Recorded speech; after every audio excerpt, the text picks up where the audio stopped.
What's going on, everyone? In today's deep dive is all about multimodal scraping. I'm going to walk you through everything step by step, so by the end of this, you'll have a really solid understanding. Let's go. Multimodal scraping goes beyond traditional text extraction to capture images, videos, audio, and other media types from websites. As websites become richer with multimedia content, the ability to extract and process all data types gives you a significant competitive advantage. Let's start with the basics. Traditional web scraping focuses on extracting text data like prices, product descriptions, and reviews. Multimodal scraping extends this to include images such as product photos, charts, and infographics. It also covers video content like tutorials, product demos, and reviews. Audio content like podcasts and voice reviews are part of it too. And structured data like tables, forms, and embedded widgets round it out.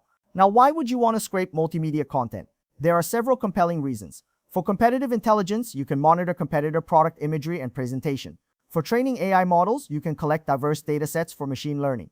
For content aggregation, you can build comprehensive media libraries from multiple sources. For market research, you can analyze visual trends across industries. And for archival purposes, you can preserve complete web page snapshots, including all media. Let's talk about image scraping techniques.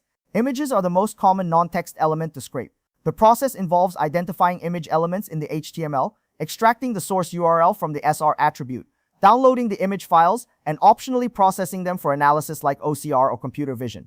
A key consideration is that many modern websites use lazy loading, where images only load when they become visible in the viewport. This means you often need a headless browser to scroll through the page and trigger image loading before you can extract all image URLs. Now for video scraping. Video extraction is more complex than images because videos are often hosted on third-party platforms. They use streaming protocols rather than simple file downloads. Content protection and DRM may apply, and file sizes are much larger, requiring careful bandwidth management. Common approaches include extracting video embed URLs from iframes, using tools designed for specific platforms, downloading video files when direct URLs are available, and capturing streaming content. Audio scraping follows similar patterns to video. Podcast feeds often provide direct download URLs through RSS. Embedded audio players may use standard HTML5 audio elements. Some sites use streaming protocols that require different extraction approaches. For processing the scraped media, there are several useful techniques. For images, OCR or optical character recognition extracts text from images. Object detection identifies products, logos, and other elements. Image classification categorizes images by content type.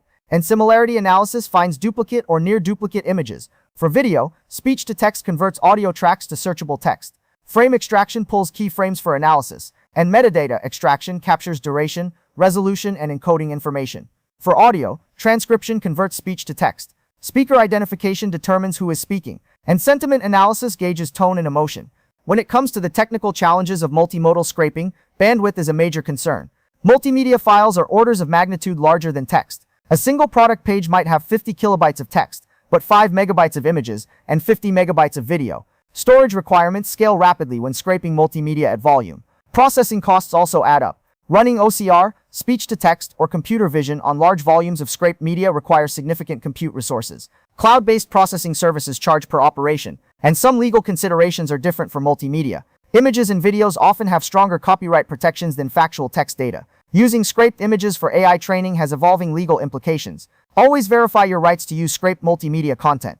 Now for some frequently asked questions. What tools are best for multimodal scraping? For images, Scrapy with image pipelines or Puppeteer with screenshot capabilities work well. For video, specialized tools designed for media extraction are available. For audio, direct downloading from source URLs is usually simplest. Headless browsers like Playwright handle most media types. How do I handle lazy loaded images? Use a headless browser and scroll through the entire page to trigger lazy loading. Wait for network requests to complete before extracting image URLs. Some sites use intersection observer APIs that require the element to be in the viewport. Is it legal to scrape images and videos? Multimedia content is typically protected by copyright. Scraping for personal research may fall under fair use in some jurisdictions. Commercial use of scraped multimedia requires careful legal review. Always check terms of service and copyright notices.